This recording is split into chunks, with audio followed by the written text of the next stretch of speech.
Part 2B. So, part 2A touched on angels and how they can manifest themselves. Um, so, I believe I must have started to touch on um, a story of a babysitter, but I'll just go over it. Here in the USA, um,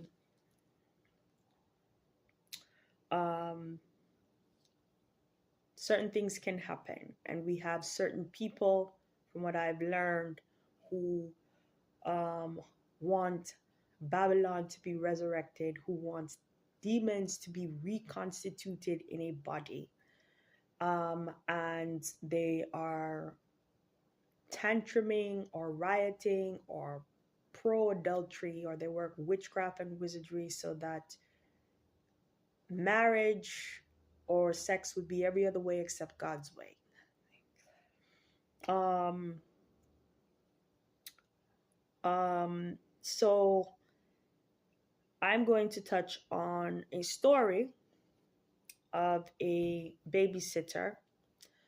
Um, she, I believe in the 1990s, was offered a job to babysit a child, a boy child, right? He was a toddler. And basically,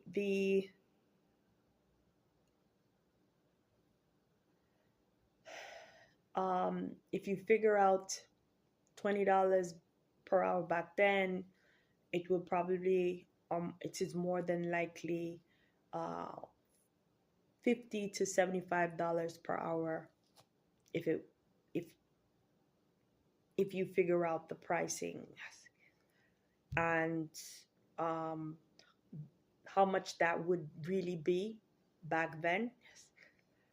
Um, if you figure out the money part, basically, what would that really be today? That would be about $50 to $75 per hour, $20 per hour back in the 90s. Bear with me. So basically, um, the the um, the babysitter, she was to babysit a toddler. I believe the toddler was not able at that time to walk on his own, or he's not able to stand on his own to some degree, I believe. I believe when she went to the house, according to the story, he was in a crib. So I don't believe the child reached the stage where he was able to stand or walk on his own.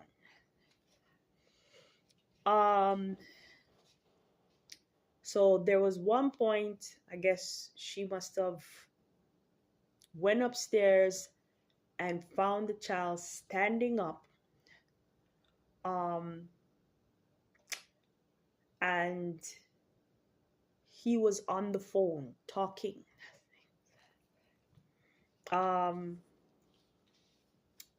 There was another occasion where she's downstairs. She must have heard when the child coming out of the room. He was at the top of the stairs, and either while he was at the top of the stairs or while he was walking down the stairs, the child had a smile on his face, and she must have asked him a question, and he responded he wanted everything. Okay? Which that must have been spooky to her. So he was walking down the stairs towards her. She must have wanted to make a break for it, or it spooked her out. But before she before the child could reach to her, the parents came in through the door and the child dropped down on his knees as if he doesn't know how to walk. And I believe she saw the child with some kind of pendant, something that glows or something. Anyway, this is just an example of, in the USA, you have individuals who like wicked angels and want wicked angels to be reconstituted in a body. Can they just go in any and everybody? Wicked angels? No, God is above all of them. So just be aware of that. Just because people may have devices in their body, wizards' devices, it doesn't mean that God is just going to allow wicked angels to just be taking over everybody's body. They have to listen to the Lord's command.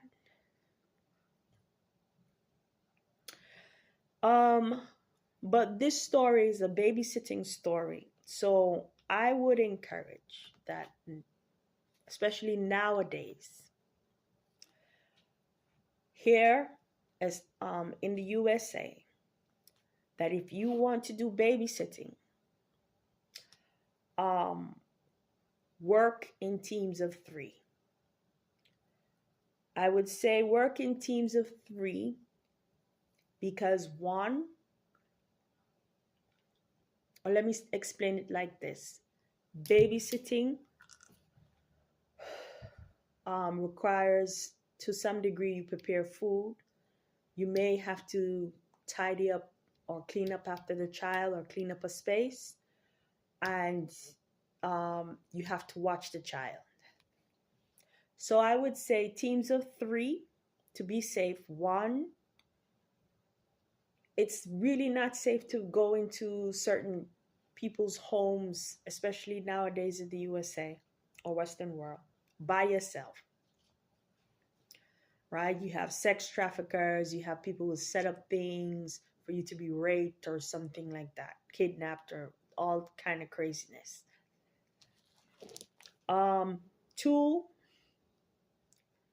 it's good to have one babysitter work on the food preparation. The second babysitter can keep an eye on the child, right? Because if you're preparing food while the child is somewhere else, you take your eyes off the child and anything can happen. It's just reality. And you may be accused of, oh, you didn't watch the child.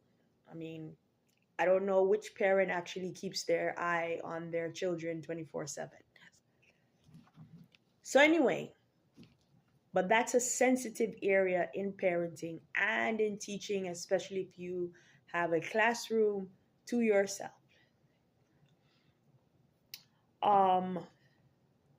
So one babysitter can prepare the food. 2, another can keep an eye on the child, interact with the child.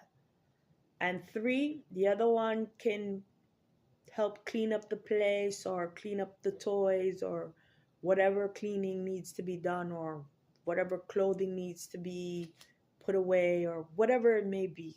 Who knows? Because some parents, they may ask for help in some things. So I would encourage nowadays, if you're going to do babysitting, do it in teams of 3. Now, it may be expensive because some people, I guess in the USA, certain parts, they're looking for someone to babysit their child for about $15 an hour or $20 an hour. Well, to be on the safe side, and if you're in the USA, and we have these type of individuals all around, parents are going to have to pay. Or the government can come up with some kind of thing where just as if you operate as a home health aide, babysitters get the same kind of benefits and are paid by the government. But I would recommend babysitters work in teams of 3. That would more than likely mean nowadays $20 per person or $18 per person, something around there. Now I think it's going up in some places. It's probably going to be $25 or $30 per person per hour if you do teams of 3. Because I guess way back, maybe 10 years ago, it probably would be $20 per hour. It's probably getting up to like $25, $30 per hour now.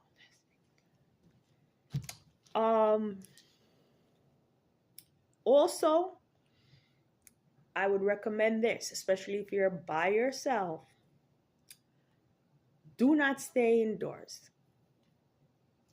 Meaning, well, what I want to say is don't stay inside the house.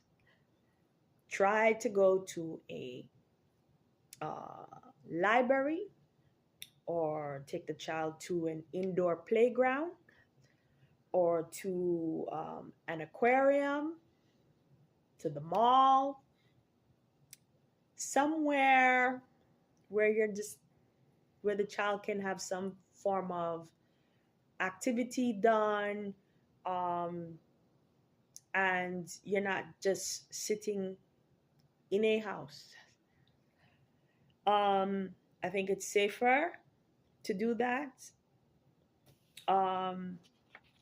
And I would recommend that for babysitters nowadays.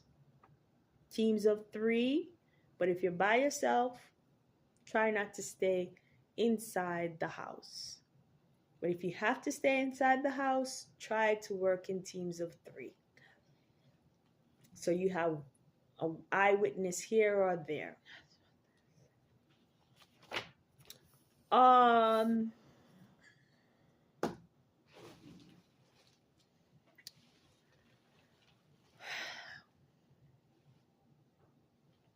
The next thing would be on a scripture. Oh God, God just helped me to find a scripture. It's in Luke 10. It's verse 19, but I'll read 18 to 19.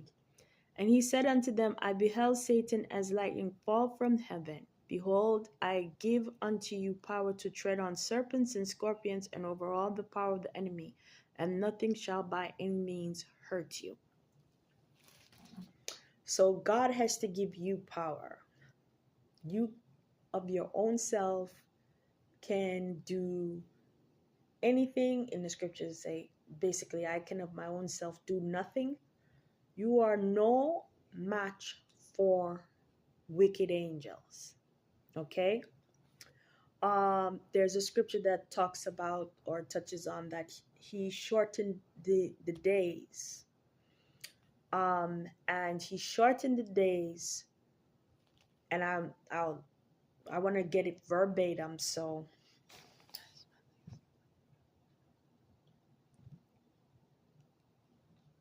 and God helped me to find this one too. This scripture, Matthew 24. And it says in verse 22, and except those days be shortened, there should no flesh be saved. But for the elect's sake, those days shall be shortened. So basically, you're no match for wicked angels. It's the grace of God and his graciousness and his mercy why certain individuals actually get into heaven. Because if we were to live in a time where the days are not shortened, no flesh would be saved. Nobody would be saved.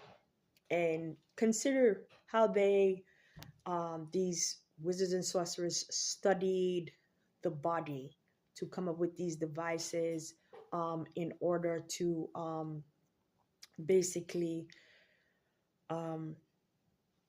have some power over or to try to control an individual. And we are very fragile, and this is corruptible flesh. So if wicked angels gave them that knowledge, right, to do the, whatever with devices and to do certain types of whatever wizardry with these mind or mind inhibitors, and then work witchcraft at the same time, um, that's overwhelming for a human being. And so to go through that, and then wicked angels help these individuals to come up with this knowledge to try to override someone's speech or to try to influence someone. And so if he didn't shorten the days, nobody would be saved. Please excuse that background noise. Let me say it again because I'm serious. If he didn't shorten the days, no flesh would be saved. Probably everybody would done backslide. Their hearts would be hardened. People would become so discouraged. Where would he find faith in the earth if they're carrying on and wicked angels want to do all these things, and wizards and sorcerers and wizards working witchcraft on top of it, doing all these things? Nobody, hardly anybody would be saved. No, that's not what I want to say. They're overriding my speech. Nobody would be saved. No flesh would be saved. So he shortened the days.